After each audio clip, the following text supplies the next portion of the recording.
जय श्रीकृष्ण बालमित्रांनो. आपली आजची गोष्ट आहे 85वी आणि गोष्टीचं नाव आहे देवकीस मृतपुत्राची प्राप्ती. आपल्या सगळ्यांना माहितीच आहे की कंसाने देवकी आणि वसुदेवाला कारागृहात ठेवलं होतं आणि तिथे देवकी मातेला 6 मुलं झाले कृष्णाच्या आधी. आणि त्या 6 मुलांना या कंसानी त्यांचा दगडावर आपटून शिरछेद केला. आणि मग नंतर बलरामाला रोहिणीच्या गर्भात दिलं म्हणून त्याचा जन्म झाला आणि कृष्णाला गोकुळात नेलं वसुदेवानी, म्हणून कृष्ण भगवान पण वाचले. आणि मग आता सगळे याच्यात द्वारकेला सगळे हसत खेळत राहत होते. पण देवकी मातेला आपल्या मृतपुत्रांची आठवण आली आणि मग त्यांनी आपल्या पुत्राला सांगितलं की भगवंता, तुम्ही भगवंत आहात, तुम्ही खूप सगळ्यांचे तुमच्या गुरुपुत्राचा मृतपुत्र तुम्ही परत आणून दिला आणि मला पण माझे 6 पुत्र, मी त्यांना बघितलं पण नाही. जन्म झाल्या झाल्या त्यांना मारण्यात आलं. दीर्घ समयापासून मी या शरीराला स्वतः मी आणि तुम्ही भगवंत असूनही तुम्हाला माझे पुत्र असेच समजत आलो आहे. प्रभो, प्रथम तुम्ही जेव्हा कंसाच्या कारागृहात प्रकट झाला तेव्हा त्या क्षणाला तुम्ही भगवंत असल्याचे आणि धर्मतत्वाच्या रक्षणासाठी तसेच दृष्टांचा विनाश करण्यासाठी अवतरित झाल्याचे तुम्ही मला सूचित केले. तुम्ही अजन्मा असून प्रत्येक युगात आपल्या हेतू पूर्ण करण्यासाठी अवतरित होता, असा वसुदेव त्यांचं वर्णन करतोय कृष्णाचं. आणि मग स्नेहपुत्रामुळे देवकीने भगवान श्रीकृष्ण आणि बलराम यांना विनवणी केली.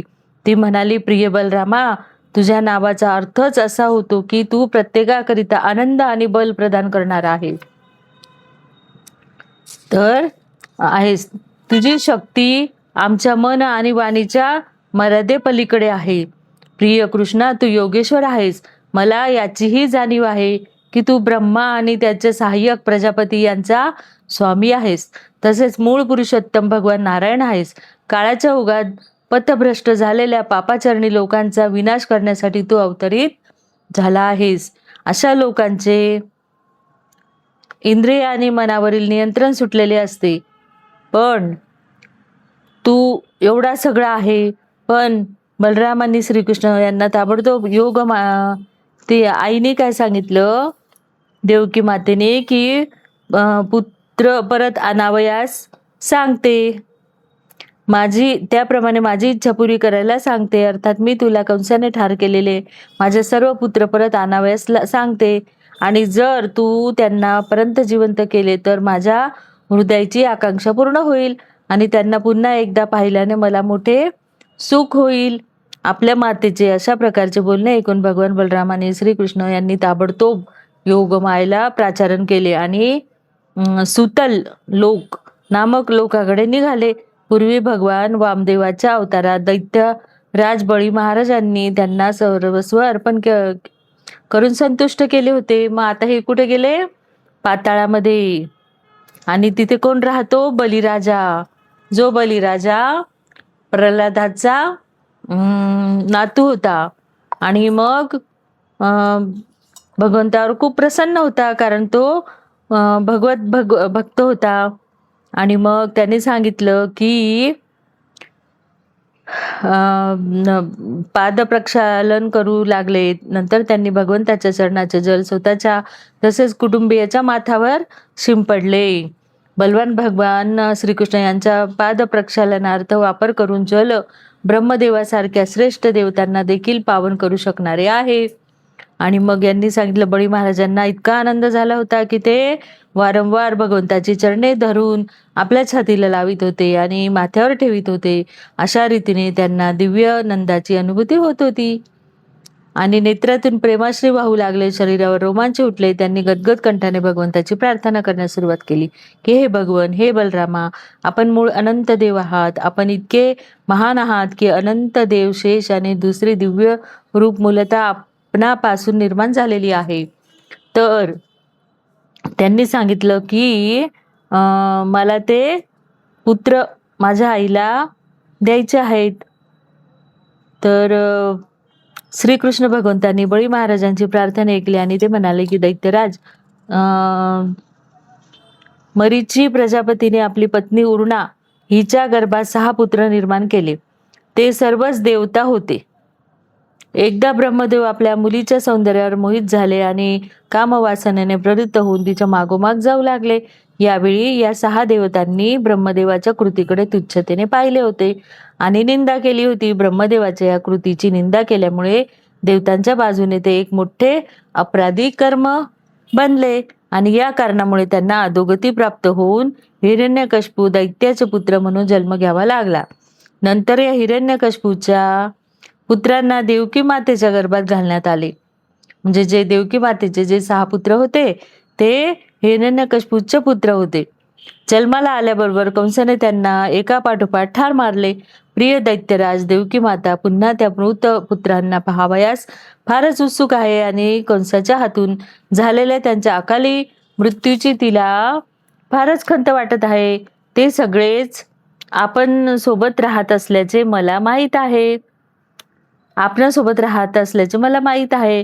माझ्या मातेचे सांत्वन करण्याकरिताच त्यांना माझ्याबरोबर घेऊन जाण्याचे मी ठरविले आहे. आनंदात त्यांना त्यांच्या पहिल्या लोकात पाठविले जाईल. त्या बद्धात्म्याची नावे स्मर, उद्गीय, परिष्वंग, पतंग, शूद्रभृत आणि घृणी अशी आहेत. त्यांना परत देवतांच्या मूळ पदावर स्थापित करण्यात येईल. दैत्यराज बळीला अशी जाणीव करून दिल्यानंतर भगवान श्रीकृष्णांनी बोलणे थांबविले आणि बळी महाराजांनी भगवंताचा हेतू जाणला. बळी महाराजांनी त्याचे थाटात पूजन केले. नंतर भगवान श्रीकृष्णांनी आणि बलरामांनी त्या 6 बद्धात्म्यांना बरोबर घेतले आणि द्वारका नगरीला परतले. द्वारकेत पोचल्यानंतर त्यांनी त्या बद्धात्म्यांना म्हणजे त्या मुलांना लहान बालकांच्या रूपात देवकी मातेच्या समोर प्रस्तुत केले.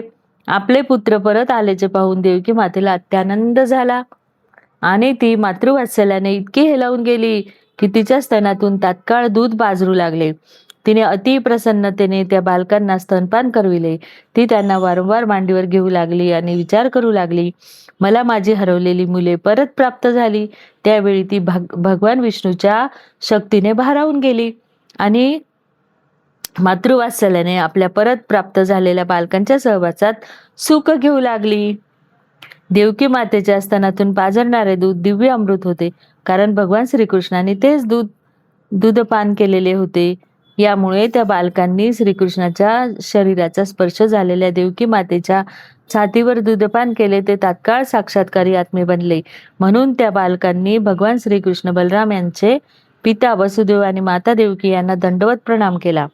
त्यानंतर ते ताबडतोब आपापल्या स्वर्गीय ग्रहलोकावर निघून गेले. बालकाचे स्वर्गगमन झालेले पाहून देवकी आश्चर्याने थक्क झाली, कारण तिची कंसाने ठार केलेली बालके जिवंत होऊन परत आली होती आणि पुन्हा त्यांना स्वर्गात स्थानांतरित करण्यात आले होते. या प्रसंगी श्रीकृष्णाच्या लीलांचे चिंतन करूनच तिने स्वतःला सावरले, कारण भगवान श्रीकृष्णाच्या शक्ती सर्व अचिंत्य आहेत आणि कोणतीही अद्भुत घटना घटित होऊ शकते. भगवंताच्या अचिंत्य अनंत शक्तीचा स्वीकार केल्याशिवाय भगवान श्रीकृष्ण परमात्मा आहेत हे कोणी जाणू शकत नाही. त्यांच्या अनंत शक्तीची हे अनंत लीलांचे देखील संपादन करतात. श्रेष्ठ मुनींनो, ऋषींनो, कृपा करून लक्षात घ्या, भगवान श्रीकृष्णाच्या सर्वच लीला शाश्वत आहेत. पुत्र शुकदेव गोस्वामी यांनी कथन केलेली आहेत आणि जो कोणी त्याचे श्रवण करतो तसेच गायन करतो तो श्री कृष्ण भावना भावित होतो आणि केवळ कृष्ण भावना भावित जनच स्वधामात भगवत धामात गमन करण्यास पात्र होतात. तर अशी ही गोष्ट पुरुषोत्तम भगवान ग्रंथातील देवकीस मृतपुत्राची प्राप्ती नामक अध्यायावरील भक्तिवेदांत भाष्य संपन्न. मग आवडली का तुम्हाला आजची गोष्ट? आपण परत भेटू पुढच्या गोष्टीमध्ये. जय श्री कृष्ण.